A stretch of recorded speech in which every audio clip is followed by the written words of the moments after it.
Je sais, c'est dur, mais c'est la vérité. Il faut le dire franchement. Donc, ces deux versets révèlent exactement ce qu'est un chrétien, c'est-à-dire une personne qui possède l'Esprit de Dieu qui le conduit. Cet esprit est donné lors du repentir et lors du baptême. Actes chapitre 2, verset 38. Si la vérité nous apparaît plus clairement, limpide, alors fixez-vous comme but de vous repentir, d'être baptisé et de recevoir quoi? La Roua Kodesh, l'Esprit Saint, le début de la véritable conversion. C'est-à-dire les choses anciennes sont disparues et toutes choses sont devenues nouvelles. Et vous marchez donc d'une nouveauté de vie. Et vous mettez, comme ça me plaît de le dire, vos pas sur les empreintes du Seigneur. Alors que vous vous préparez à la conversion, certains, examinez autant de vos mauvaises habitudes et des attitudes que vous avez. Il y a aussi certains changements physiques que vous pouvez faire avant le baptême. Comprenez que la conversion est entièrement une question de changement, de croissance et de victoire, et de développement du caractère divin en vous. Cela signifie prendre l'habitude de régulièrement prier, étudier la Bible, méditer et jeûner aussi. Si Dieu vous appelle, alors c'est votre vie qui est en jeu. Mais dites-vous bien, c'est une, comment je pourrais dire, une discipline particulière. Parce que la vieille nature, c'est comme un bouchon de liège. Ça apparaît, ça ressort de l'eau. Mais Paul le dit, n'écoutez pas la chair, mais c'est l'esprit qui vous vivifie. Avancez soigneusement, pas à pas. Vous n'arriverez pas à être comme Paul d'un seul coup. Paris ne s'est pas fait en un jour. Donc, pas à pas, marche après marche. Suivez le rythme qui est le vôtre. Toutefois, ne tardez pas les choses inutilement, simplement parce que vous n'avez pas demandé suffisamment la ferveur du don de repentir. Demandez pardon sincèrement. Il n'y a pas de gros péché. David, il a tué, il a fait des choses atroces, mais il a su se repentir. Il avait un cœur qui plaisait à Dieu. Dans 2 Timothée, chapitre 2, verset 25. Actes 11, 18. Je répète, 2 Timothée, chapitre 2, verset 25. Actes, chapitre 11, verset 18. Faites attention de ne pas suivre le modèle du monde, qui est d'attendre la sensation. Oh, le cœur qui bat vite, la chair de poule. Mais non! C'est maintenant le moment où Dieu vous parle. La Bible, la parole de Dieu nous enseigne la repentance envers Dieu et la foi envers notre Seigneur Yeshua HaMashiach. C'est dans Actes chapitre 20, verset 21. La conversion est une affaire personnelle avec le Père. Yeshua et chaque individu. Si Dieu vous appelle vraiment, assurez-vous d'affermir votre vocation, votre appel. C'est pas moi qui le dis, c'est la parole. 2 Pierre, chapitre 1, verset 10. C'est un bien des plus précieux. C'est la seule façon d'accepter le meilleur don qui vous est fait. Mais dites-vous bien, il y a une question qui me tarabuste là d'un seul coup. Mais est-ce que nous sommes des ouvriers vraiment utiles pour le Seigneur? Posez-vous cette question. À la lumière de ce passage dans Actes, chapitre 9, versets 1 à 6.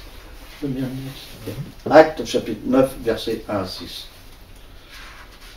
Sommes-nous des véritables ouvriers, utiles au Seigneur?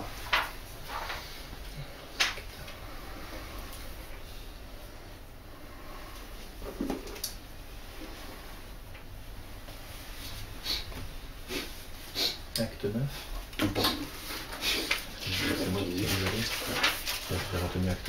Acte 9, 1 à 6. Cependant, Saül, respirant encore la menace et le meurtre contre les disciples du Seigneur, se rendit chez le souverain sacrificateur et lui demanda des lettres pour les synagogues de Damas, afin que s'il trouvait des partisans de la nouvelle doctrine, hommes ou femmes, il les amena liés à Jérusalem. Comme il était en chemin, et qu'il approchait de Damas, tout à coup, une lumière venant du ciel resplendit autour de lui. Il tomba par terre, il entendit une voix qui lui disait « Saül, Saül, pourquoi me persécutes-tu » Il répondit « Qui es-tu » Seigneur. Et le Seigneur dit « Je suis Yeshua que tu persécutes. Il te serait dur de régimber contre les aiguillons. » Tremblant et saisi d'effroi, il dit « Seigneur, que veux-tu que je fasse » Et le Seigneur lui dit « Lève-toi, entre dans la ville, et on te dira ce que tu dois faire. » Amen. Donc beaucoup de... oui, je veux dire par là aussi que chaque chrétien, chaque frère et sœur devrait se poser la question dans leur entretien, comme je dis, pas monologue, entretien, dialogue avec Elohim, cette question. Que veux-tu que je fasse? Mais est-ce que beaucoup posent cette question au Seigneur? Ou certains disent, tu m'as appelé, mais je fais ce que je veux.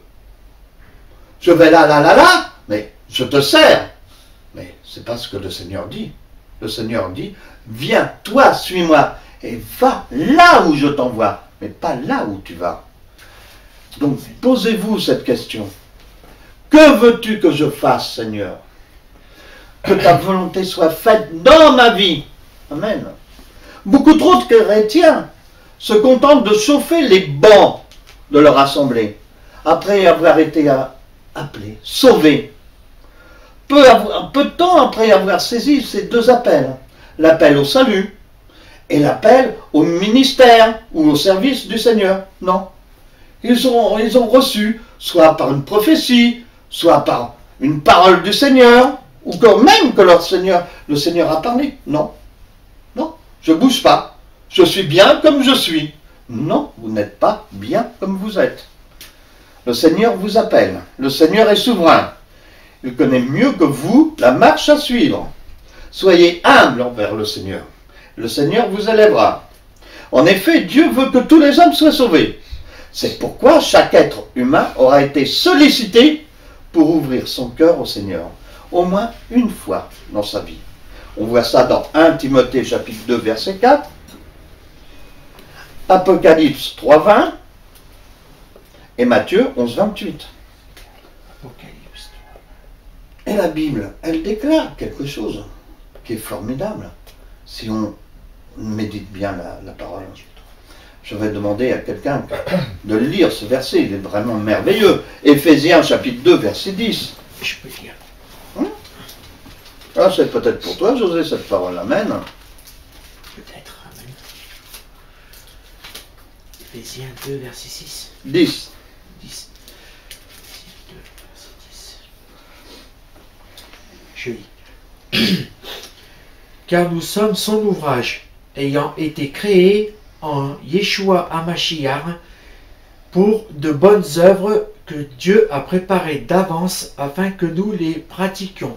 Amen. Amen. Le Seigneur donc a préparé à l'avance afin que nous les pratiquions.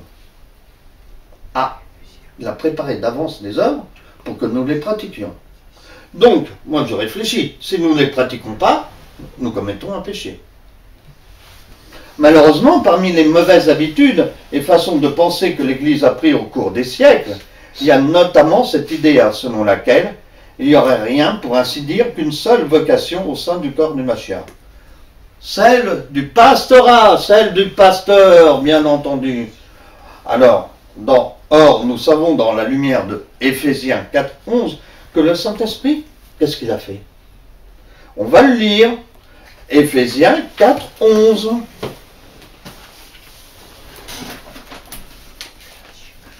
Tout le monde n'est pas appelé à être pasteur. Et quelqu'un va prendre Matthieu 25, 14 à 30 après.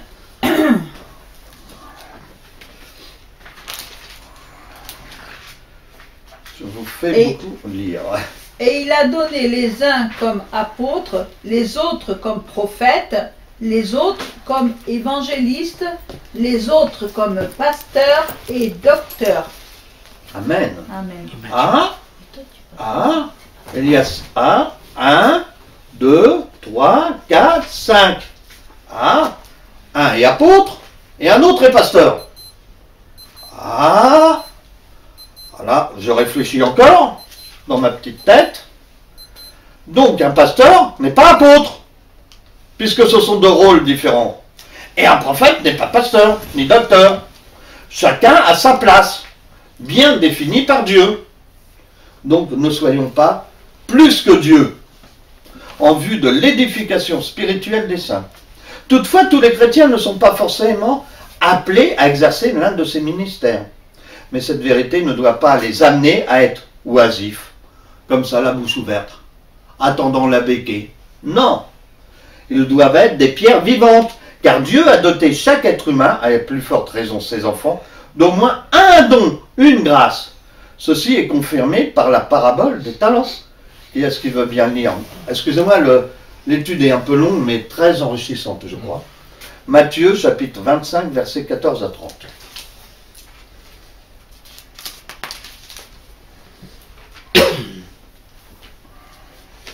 Je lis.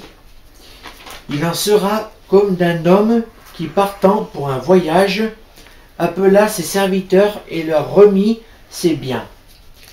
Il donna 5 talents à l'un, 2 à l'autre et 1 au troisième.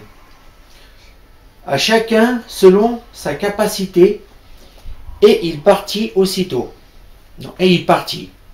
Aussitôt, celui qui avait reçu les 5 talents s'en alla, les fit valoir, et il gagna 5 autres talents. De même, celui qui avait reçu les 2 talents en gagna 2 autres. Celui qui n'en avait reçu qu'un alla faire un creux dans la terre et cacha l'argent de son maître. Longtemps après, le maître de ses serviteurs revint et leur fit rendre compte.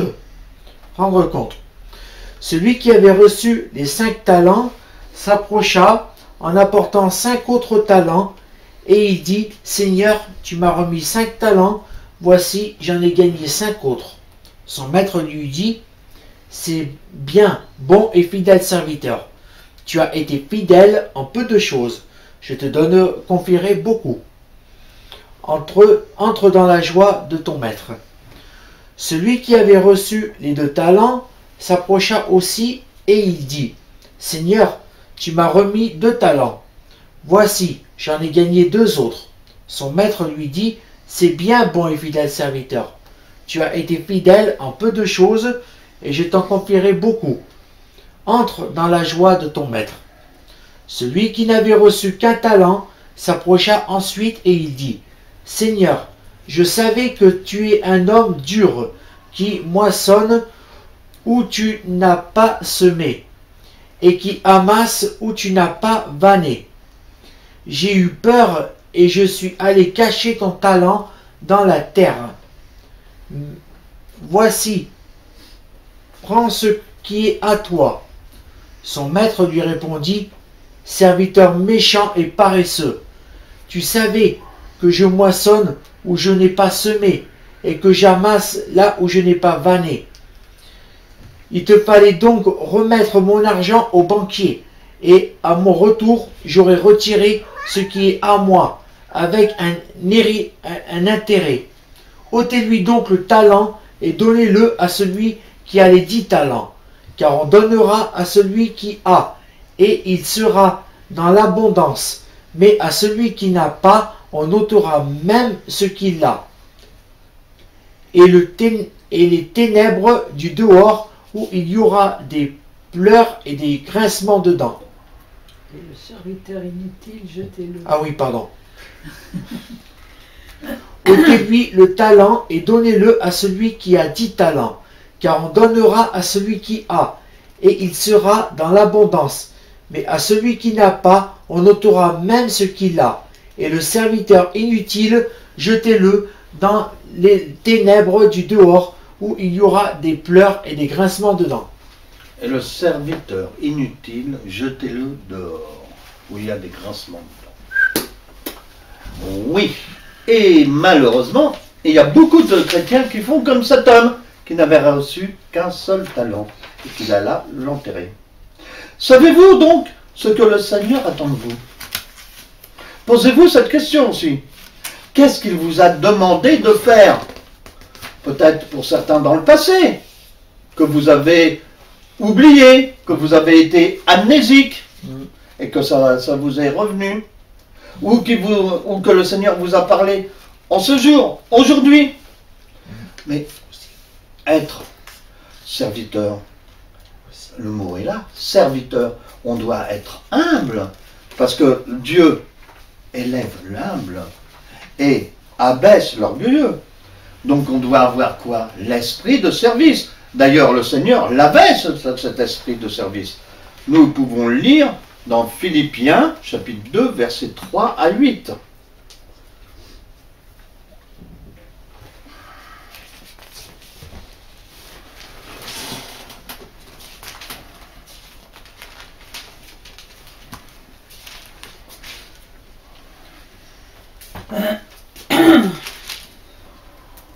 Ne faites rien par esprit de parti ou par vaine gloire, mais que l'humilité vous fasse regarder les autres comme étant au-dessus de vous-même. Que chacun de vous, au lieu de considérer ses propres intérêts, considère aussi ceux des autres. Ayez en vous les sentiments qui étaient en Yeshua HaMashiach. Existant en forme de Dieu, il n'a point regardé son égalité avec Dieu comme une proie à arracher, mais il s'est dépouillé lui-même en prenant une forme de serviteur, en devenant semblable aux hommes, et il a paru comme un vrai homme. Et il s'est humilié lui-même, se rendant obéissant jusqu'à la mort, même jusqu'à la mort de la croix. Amen. Amen. C'est très parlant ce passage. Le Seigneur était lui-même obéissant jusqu'à la mort. Et il y a un autre verset qui dit dans la parole, il n'y a pas de plus grand amour que donner sa vie pour ses frères. Est-ce que nous le mettons vraiment en pratique dans la vie de chaque jour? Est-ce que nous voyons vraiment nos frères et nos sœurs supérieurs à nous-mêmes? Ou est-ce que nous les jugeons? Est-ce que nous les agressons verbalement, en se croyant supérieurs? Monsieur m'a tout vu. Non, on n'est pas plus grand que le Seigneur. Et d'ailleurs, Yeshua le dit dans Matthieu, chapitre 23, verset 11. Le plus grand parmi vous sera votre serviteur. Alors, en agissant ainsi, excusez-moi, mes bien-aimés, en se croyant plus fort que les autres, on fait le Seigneur comme mentor. Mais c'est grave. C'est un terrible péché. Et dans Marc, chapitre 10, verset 45, il est bien dit, car le Fils de l'homme est venu non pour être servi, mais pour servir et donner sa vie comme la rançon de plusieurs. Beaucoup d'enfants de Dieu se refroidissent dans leur zèle pour le Seigneur et finissent par se lasser, pour se laisser gangrener par les soucis de la vie. Avec le temps, on renoue avec les inquiétudes qu'on le croyait avant de connaître le Seigneur. On s'inquiète, pourquoi? Pour son loyer, pour sa nourriture, pour son emploi, pour sa garde-robe, pour ses vacances, pour le pouvoir d'achat. Ça y est, le mot est lancé, le pouvoir d'achat, puisque nous sommes en pleine crise. Mais Yeshua, est-ce qu'il est dans la crise? Ou est-ce le chemin, la vérité et la vie? Voilà, la peur, la peur. Notre Père Céleste sait que on avait besoin. Cherchez premièrement le royaume de Dieu. Dans Matthieu chapitre 6, versets 24 à 33, notez-le parce que là, ça sera trop long, l'étude. La peur, et notamment la peur de manquer de quoi que ce soit, de subvenir à nos besoins, constitue bien un frein majeur qui va nous empêcher de servir notre Dieu vivant et de se consacrer entièrement à lui. Si nous sommes préoccupés par les choses de la vie, on est fichu. Ainsi, ce n'est pas un hasard si Mammon, ça vous dit rien ça? Le Dieu de la prospérité, aïe, le grand mot est lancé, prospérité, Ah, il n'y a pas des églises qui prêchent la prospérité? Et pourtant on dit Mammon, le dieu de prospérité. Ah, voilà, ça m'interpelle, excusez-moi. Est cité par Yeshua comme son principal concurrent. Ah, est-ce qu'on va être concurrent de Yeshua? La peur est aussi la manifestation de l'incrédulité, le manque de foi. Or, la Bible dit que sans la foi, il est impossible d'être agréable à Dieu. Amen. Hébreux 11.6. De plus, il y a une autre réalité qu'il faudrait que nous admettions. Malgré ces temps de crise, beaucoup parmi nous ont le nécessaire pour vivre. À savoir un toit, de quoi se nourrir, se vêtir au quotidien. Cependant, un grand nombre sont effrayés à l'idée de devoir se séparer du superflu pour apprendre à vivre plus modestement. Vous voyez, les pays sous-développés, comme on dit sous-développés, ils sont heureux de ce qu'ils ont, le peu. Mais ce n'est pas l'apôtre qui disait, l'apôtre Paul, je suis heureux avec le peu que j'ai, et si j'en ai beaucoup, je paraphrase, je suis heureux aussi. Et soyons heureux de ce que nous avons. Si nous avons la nourriture et le vêtement, cela nous suffit. C'est dans 1 Timothée chapitre 6, versets 6 à 8. À quoi bon nous acquérir beaucoup de biens? À quoi ça sert? Est-ce qu'on va les emporter à notre tombe, à notre mort? On n'aura que le talit dans le cercueil. Ne savez-vous pas que les richesses que Dieu nous réserve sont infiniment plus grandes dans les cieux et beaucoup plus merveilleuses? Donc Matthieu, chapitre 6, verset 19 à 21, qui est-ce qu'il dit?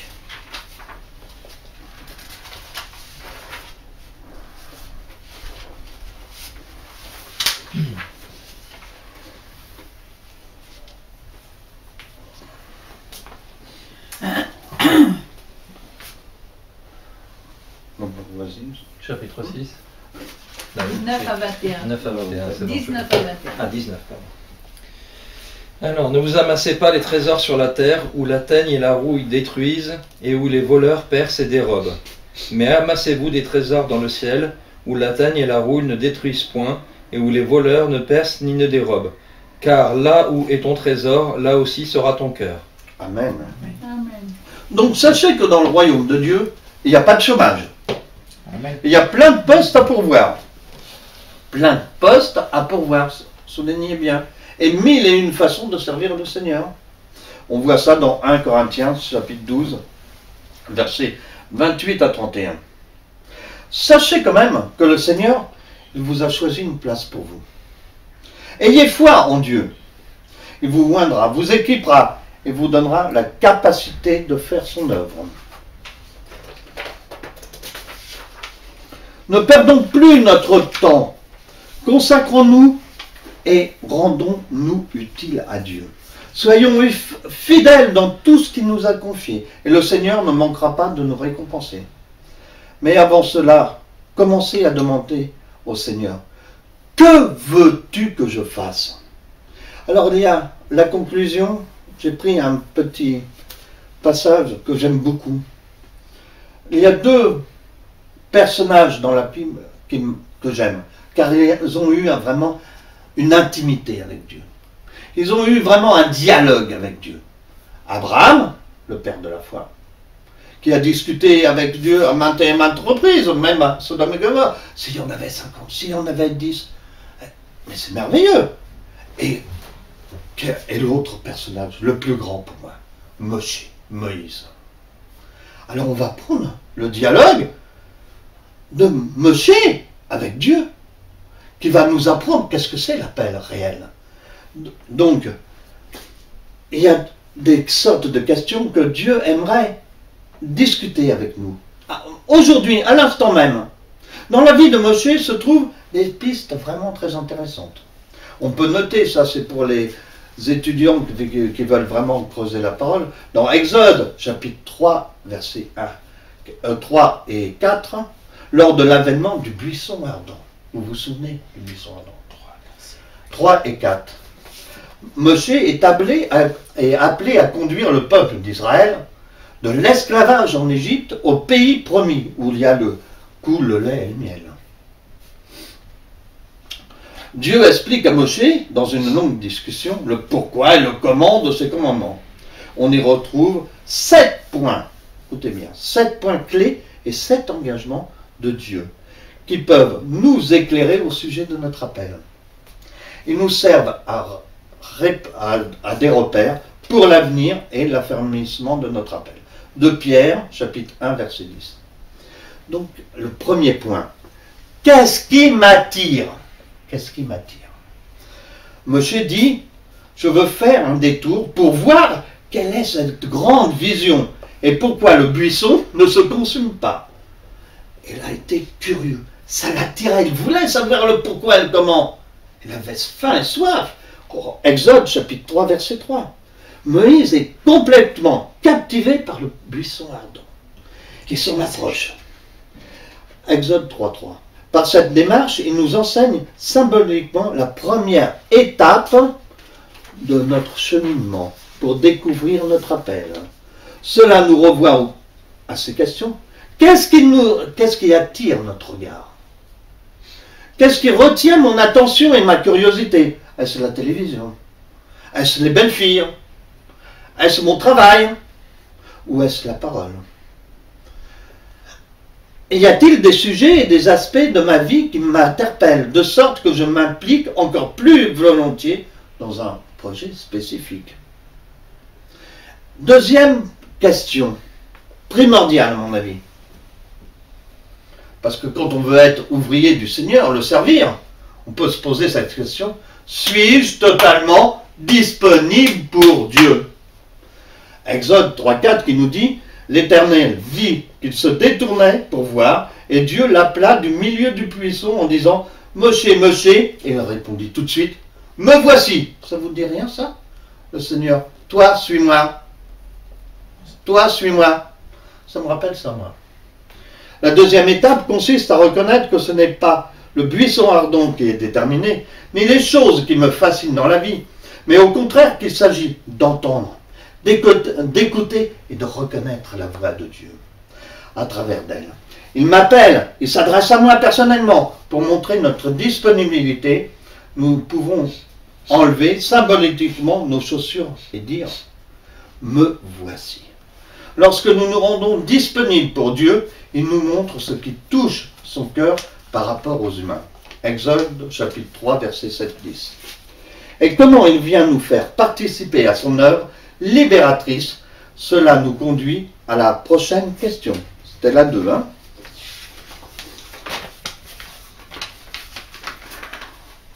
J'arrive pas, hein, tout le monde. La troisième question. Quand on fait une introspection, chacun de nous, je pense que mon épouse, le pasteur Marie-Madeleine, a pu se dire quand le Seigneur l'a appelé, mais qui suis-je? Comme Moshe a dit, mais qui suis-je, Seigneur? Moïse, Moshe dit à Dieu, mais qui suis-je pour aller à Pharaon et pour faire sortir d'Égypte les enfants d'Israël? La prochaine question que Dieu veut éclairer en nous, et nous avec lui, est celle de notre identité. Mais qui suis-je pour? Qui suis-je vraiment? Il y a cette question de notre estime de soi. Le calme revient en nous lorsque nous pouvons entendre Dieu répondre à cette manière. Je serai avec toi. Ah, ça c'est bon, je serai avec toi. Lorsque nous acceptons cette affirmation sincèrement de tout notre cœur, il n'y a plus besoin de se comparer aux autres, de s'en sentir mal à l'aise. Ou, dans le cas de Moshe, de rester paralysé par nos échecs du passé. Au contraire, nous expérimentons comment Dieu se tourne avec nous, pardonne nos échecs et regarde vers l'avant, avec nous. Nous commençons alors à nous réjouir, à dire Dieu est avec nous. C'est notre rocher, notre forteresse. Avec Dieu, nous craignons rien. Et à voir ce qu'il fait de nous et comment il nous conduit. Allons maintenant à la prochaine question. Vous voyez, ça va vite maintenant. Comment est-ce que je parle de Dieu aux autres? Comment je parle de Dieu? Est-ce que je parle de Dieu aux autres? Moshe dit à Dieu, j'irai donc vers les enfants d'Israël et je leur dirai, le Dieu de vos pères m'envoie vers vous. Mais s'ils me demandent quel est son nom, que leur répondrai-je? Exode 3, 13. Cette quatrième question au sujet de notre appel aborde le thème de notre vocation. Moshe avait la mission de présenter à son peuple, d'une part, Dieu en tant que l'unique, l'Echad. Celui qui est, je suis, celui qui suis, et d'autre part, ce qu'il veut faire. Je vous ferai sortir d'Égypte où vous souffrez. Nous sommes donc aussi appelés à présenter premièrement Dieu et tout ce qu'il a fait aux personnes qui nous entourent, que nous rencontrons. Plus nous avançons dans notre appel, plus notre vocation, mission de Dieu pour notre vie se précise. Pour l'un, l'accent sera mis sur Dieu, pour qui rien n'est impossible pour Dieu. Pour un autre, Dieu ne se soucie des faibles. Pour un troisième, Dieu qui a disposé magnifiquement, etc. Mais revenons à l'histoire de Moshe. Sa question suivante est déjà prête. Et qu'est-ce que je fais s'ils ne veulent pas me croire?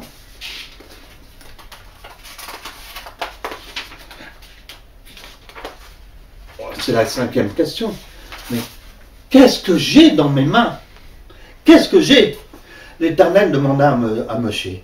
Qu'y a-t-il dans la main? Moshe répondit. Un bâton. Nous abordons maintenant la question de nos talents, qu'on a vu tout à l'heure, de nos ressources, de ce que nous possédons, et de savoir si nous les rendons disponibles pour Dieu en lui soumettant, comme nous montre la suite de l'histoire de Moshe, dans Exode, chapitre 4, versets 3 à 9. Nous risquons d'arriver à des situations menaçantes. Le bâton qui devient un serpent, ou qui révèle nos faiblesses, la main qui devient lépreuse. Mais Dieu nous montrera toujours une issue, dans 1 Corinthiens chapitre 10, verset 13. Ainsi, pour Moshe comme pour nous, plus rien ne ferait obstacle pour suivre son appel. Pour autant que nous restions ouverts, l'esprit ouvert, j'aime bien ça, à la question suivante. Est-ce que je regarde à mes manques, à mes faiblesses, à ce que je suis donc réellement, ou je regarde à Dieu? Donc Moshe dit à l'Éternel, ah Seigneur, je ne suis pas un homme qui ait la parole facile, et ce n'est ni d'hier ni avant-hier, ni même depuis que tu parles à ton serviteur, car j'ai la bouche et la langue embarrassées. Nous le voyons dans Exode chapitre 4 verset 10. Moshe fait maintenant référence à son manque d'aptitude à la communication. Quelle excuse? Mais quelle excuse trouvons-nous pour ne pas obéir à Dieu? La question 6, est-ce que je regarde à mes manques ou à Dieu? Et quelle excuse trouvons-nous pour ne pas obéir à Dieu? Ça me rappelle quelque chose dans la Nouvelle Alliance. Oh, je me marie. Oh, je dois enterrer les morts. Oh, j'ai d'autres choses à faire. Dans la dite situation, c'est cette question. Au fur et à mesure de l'appel de Dieu se précise, nous devons confronter nos manques comme nos prétendus handicaps. Nous pouvons les accepter comme venant de la main de Dieu et surtout compter sur sa puissance qui, dans notre faiblesse, va nous combler. Exode 4, versets 11 et 12. Mais Moshe n'est toujours pas convaincu. Il aimerait retourner son appel à Dieu. Alors, la septième question est la dernière. Quel genre de personne Dieu a-t-il mis sur ma route? Quel genre de personne Dieu a-t-il mis sur ma route? Moshe dit, ah Seigneur, envoie qui tu voudras envoyer. Alors, attention, écoutez bien, c'est pas moi qui parle, c'est le Seigneur. Quand Moshe dit, Seigneur, envoie qui tu voudras envoyer. Là, la colère, c'est bien remarqué, la colère de l'Éternel s'enflamma contre Moïse et dit, n'y a-t-il pas ton frère Aaron le Lévite? Lorsqu'on suit l'appel de Dieu pour nos vies et qu'on se sent souvent très seul, comme dans le désert, je crois que chaque serviteur de Dieu peut le dire, qu'il a eu une traversée de désert. Mais Dieu ne nous envoie pas seuls. Il a mis des gens autour de nous qui supplient à nos manquements et pour que nous pouvons être le suppléant. Qui peut être ton compagnon spirituel? Qui? Ou te bats-tu encore tout seul, comme certains? Moi, j'ai besoin de personne, je vais y arriver. Mais à chaque fois, la personne se trompe. Mais laisse Dieu te montrer comment et à travers de quoi qu'il veut t'apporter son aide. Et là maintenant, ça, voilà, nous avons vu les questions. Les 7 promesses. Première promesse, Dieu a un appel pour ta vie. Dans Jérémie, chapitre 29, verset 11. Fais-lui confiance, il viendra te rejoindre. Là où tu vis, en tenant compte de tes passions. C'est dans Jérémie, chapitre 29, verset 11. Deuxième promesse. Dieu t'appelle par ton nom. Il te connaît personnellement. Il veut collaborer avec toi et t'impliquer dans son œuvre libératrice.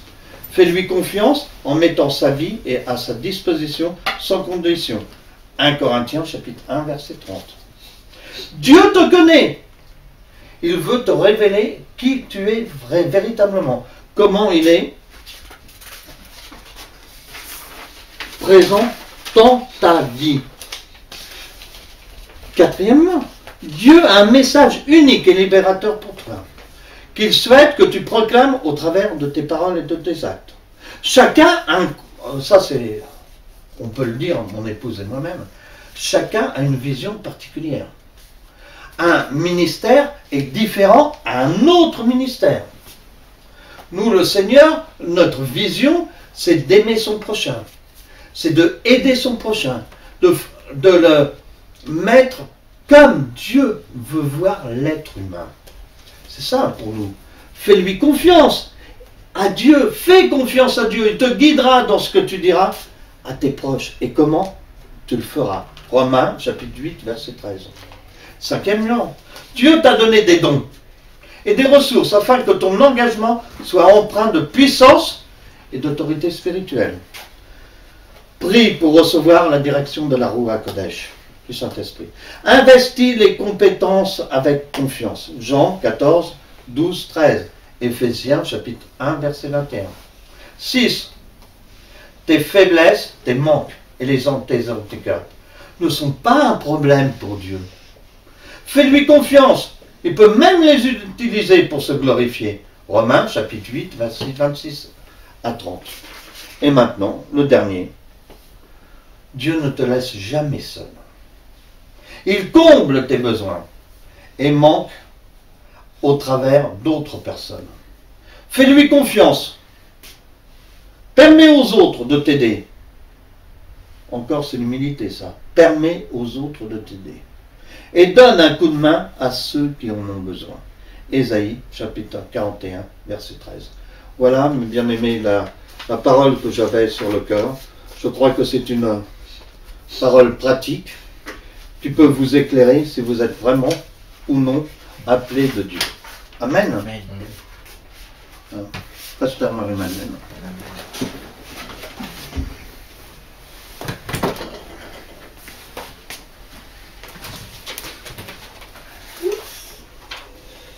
Merci, Pasteur Patrick.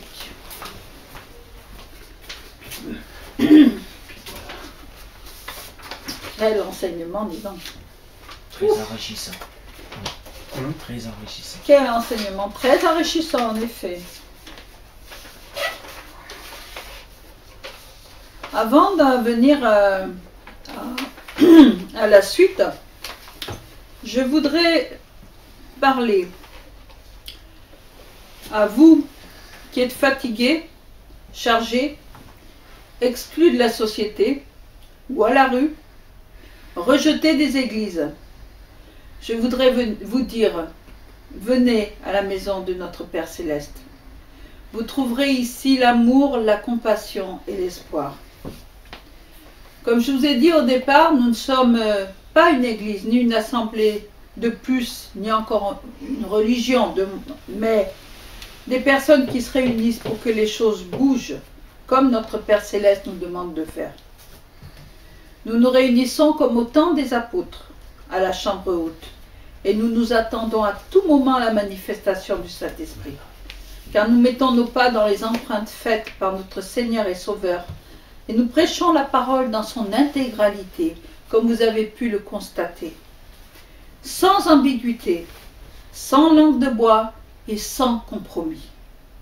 Certes, nous bousculons tout ce qui a été fait jusqu'à présent, les idées reçues, la religiosité et les traditions.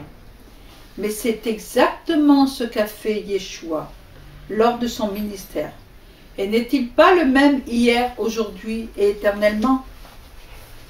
Si je vous précise cela, c'est parce que notre Seigneur, l'Éternel, a envoyé Yeshua.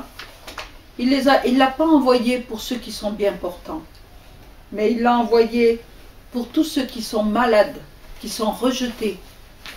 Et nous, c'est notre but, afin que tous ceux qui viennent ici ou qui nous écoutent via Internet, sur notre site ou même par Facebook, eh bien, qu'ils sachent que le Seigneur est venu pour aimer. Il nous a envoyés pour dire qu'il vous aime. Il vous aime tel que vous êtes. Il ne cherche pas des grandes phrases, il ne cherche pas la beauté. Car n'oubliez pas, il est écrit dans Ésaïe 53, il n'avait rien pour attirer les regards. Notre Seigneur Yeshua n'était pas un homme comme on fait, comme en caricature, de grand, beau, charismatique, qui peut faire des défilés de mode. Non, ce n'était pas ça. Il n'avait rien pour attirer les regards. Mais lorsqu'il disait « Sois guéri », il était guéri. « Sois délivré », il était délivré. Et aujourd'hui, le Seigneur Yeshua, il est à la droite de notre Père. Mais son esprit, l'Esprit Saint du Dieu vivant, est ici. Il est en tout lieu. Amen. Partout où la vérité est prêchée, partout où l'amour de Yeshua est propagé, Yeshua est là. La Roi Kodesh, le Saint-Esprit, est là. Celui que tout Yeshua, qui est appelé Jésus parmi les nations, parce que il y a eu des choses qui ont été dites, et c'est vrai que lorsque nous disons que Jésus n'est pas véritablement, mais c'est véritablement le nom, mais que le vrai nom c'est Yeshua Mashiach, qui signifie le Sauveur, le Messie, eh bien c'est vrai que ça choque. Mais il faut savoir la vérité, car il est écrit que lorsque vous saurez la vérité vous affranchira. Et même si vous continuez à dire Jésus, mais sachez que le Seigneur n'est pas là pour juger et condamner. Il est là pour aimer, guérir, sauver, délivrer. Alors, maintenant, nous allons venir dans la présence du Seigneur pour apporter nos dons, nos offrandes. Pourquoi? Parce qu'il est écrit que si nous faisons cela, eh bien le Seigneur donne la bénédiction en abondance, car il ouvre les écluses des cieux. Et chacun donne selon ce que son cœur a résolu. Alors, nous allons chanter le chant numéro 27 de celui-ci. Celui-ci. Numéro 27. Amen. Amen. Amen. Alors, je vais faire ça.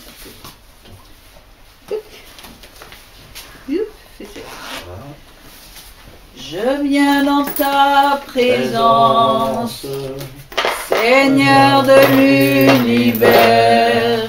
Levez-vous, rien n'a plus d'importance, rien n'a plus de valeur. Je viens chercher ton cœur, trouver ta volonté, me tenir prosterné en chantant tes louanges. Ton nom est grand, ton nom est saint, ton nom est digne de louange. À toi l'honneur, à toi la gloire, à toi la puissance et la force. Yeshua, agneau de Dieu, je viens dans ta présence, déposer mes fardeaux, tout ce qui me retient de m'approcher de toi. Tu es mon bouclier, mon abri et mon seul bien. Vers toi, Seigneur, mon Dieu, je veux lever mes mains. Ton nom est grand, ton nom est saint, ton nom est digne de louange. À toi l'honneur, à toi la gloire, à toi la puissance et la force. Yeshua, agneau de Dieu, je viens dans ta présence, Seigneur de l'univers. Rien n'a plus d'importance, rien n'a plus de valeur. Je viens chercher ton cœur, trouver ta volonté, me tenir prosterné en chantant tes louanges. Ton nom est grand, ton nom est saint, ton nom est digne de louange. À toi l'honneur, à toi la gloire, à toi la puissance et la force. Yeshua, agneau de Dieu. Je viens dans ta présence, déposer mes fardeaux, tout ce qui me retient de m'approcher de toi. Tu es mon bouclier, mon abri, mon seul bien. Vers toi, Seigneur, mon Dieu, je veux lever mes mains. Ton nom est grand, ton nom est saint, ton nom est digne de louange. À toi l'honneur, à toi la gloire, à toi la puissance et la force. Yeshua, agneau de Dieu. Ton nom est grand, ton nom est saint, ton nom est digne de louange. À toi l'honneur, à toi la gloire, à toi la puissance et la force. Yeshua, agneau de Dieu. Amen. Amen. Pasteur Patrick veut bien prier pour les offrandes? Mettons nos mains. Étends les mains.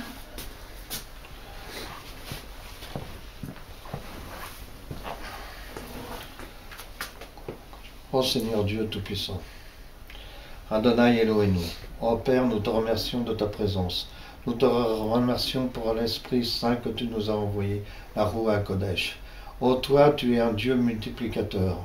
Alors tu vois ceux qui ont donné et ceux qui n'ont pas pu.